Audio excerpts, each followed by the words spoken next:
How to archive a story on Wattpad. Hello guys, in today's video I'm gonna show you how to archive a story on Wattpad easy and fast.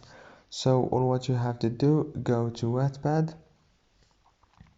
go down here to library, and now choose the story that you want to archive. For example, I'm gonna choose this one right here. Click on it and keep clicking like this. Now go to archive story and click on it, and your story will be archived like this one, for example. Click OK and it's gone. Now if this video was helpful, please don't forget to like and subscribe, and thank you so much for watching this video until the end.